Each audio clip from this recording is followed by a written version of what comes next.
ஒருத்தருக்கு திடீர்னு தலை சுத்திட்டுருக்கு. சிலர் மருத்துவர்கள் ஒரு இனிப்பு மிட்டாய் சாப்பிட்டுக்கோங்கன்னு சொல்லுவாங்க. ஆனால் உடனே எல்லாருக்கும் அது பொருந்துமா என்று கேட்டால் கிடையாது. அதுபோல தான் இந்த சத்ரு சம்ஹார பூஜை அப்படின்னு சொன்னா, சத்ரு என்று சொன்னால் 6ஆம் இடம் ஜாதகத்தில. 6ஆம் இடமும் 10ஆம் இடமும் தான் ஒருவருக்கு தொழில் ஸ்தானத்தை குறிக்கக்கூடியது. தேவையற்ற நேரத்திலே அதை பிரயோகம் செய்யக்கூடாது. மேலும் டெம்ப்ளேட்டாக சொல்கிறது திலஹோமம் செஞ்சுருங்க அப்படின்வாங்க. திலஹோமமும் தேவை என்றால் மட்டும்தான் சிலருக்குத்தான் பொருந்தும். எனினும் பிரார்த்தனை என்பது எல்லோ நேரத்திலும் ஒரு பலனை தரும் என்பதில் மாற்று கருத்து கிடையாது.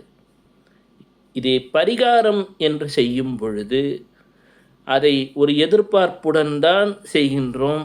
அது எந்த சூழலில் பலன் தரும் என்பதின் புரிதல் வேண்டும். குறிப்பாக சொல்கிறேனே, குரு ராகு கேதுக்கு கீழே இருக்கும் பொழுது அங்கே பலன்களை தீர்மானிப்பது சர்ப்ப கிரகங்கள் தான் என்பதை நாம் புரிதல் வேண்டும்.